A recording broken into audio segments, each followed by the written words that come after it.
Stossel Matter segment tonight. The Fox Business anchor went down to Occupy Wall Street protest, and he wanted to find out what the primary beef is. Here's a sample. You lie, Stossel. You lie all the time. I've heard you on TV. I know that you lie.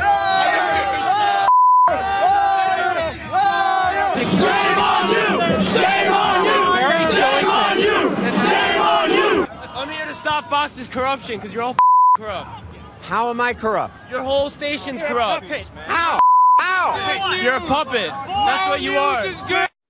Here now, Stossel. The guy with the beard. What, because I'm a puppet? Well, that's what he said. Okay. The guy with the beard, that's your uncle, isn't it? Isn't it Uncle Alf? There are some people who are really inflamed. I know. What are they angry about? They just are... I don't know. You don't know? How can they... You went down there. I was going to have a good discussion about capitalism. And you came Some back of the people wanted to talk. Know? You don't know why they're angry about everything. There's this just visceral hatred of Fox News and of me. I mean, I'm a libertarian. I should agree with these guys about some stuff. It's easy I agree to hate that the you, but, banks shouldn't be bailed out. Go down there. Okay, look. So you don't know what their beef is, and Doug. Well, they have 100 beefs. All right, and that's true. They all have their own little beefs. Doug Schoen took a poll. You know, he's a former Kling. He wrote an article in the Wall Street Journal, and you guys all should read that article, Doug's article today. He says just 15% of these people are unemployed. 85% have jobs, okay? So it's not about, I can't get a job. Most of them do have jobs. Then he says that most of them are radical leftists. They hate capitalism, want to burn the system down. That's the commonality here. They want forced redistribution of wealth. I'm not arguing with that. I think that's what it is, right?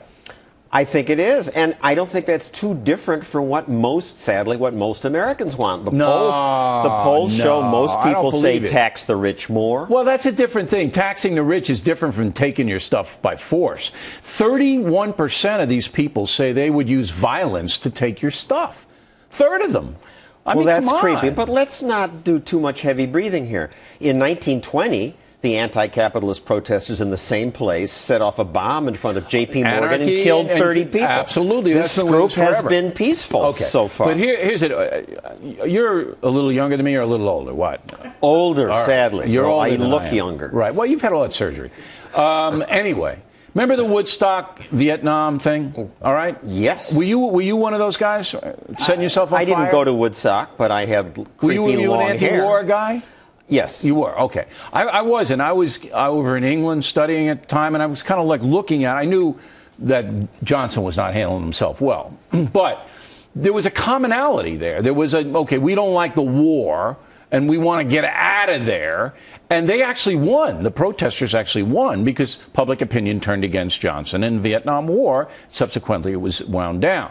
Was that the best thing for the country? Yes, we trade with Vietnam. Well, yeah, but millions of people were killed in Cambodia and Vietnam because of our leaving there. And that should always be remembered. And the sacrifice of our soldiers was never properly honored. But here, these people, they're not winning, and they're not going to win. They're loons. Last word. Look how few of them there are. That's right. I mean, 6,000 according to the New York Times. The Boy Scout Jamboree had 300,000. And if the New York Times says there's 6,000, that means there's 1,000. With all due respect, they're going to hype it up. The Pittsburgh Conference on Analytic Chemistry had 5 times as many people. Right. All right, Stossel, I'm sorry you had to get yelled at by your uncle. But so it goes. Okay. He's never liked me. Yeah, and he never had a job. He lives off Stossel, gives him money. Plenty more.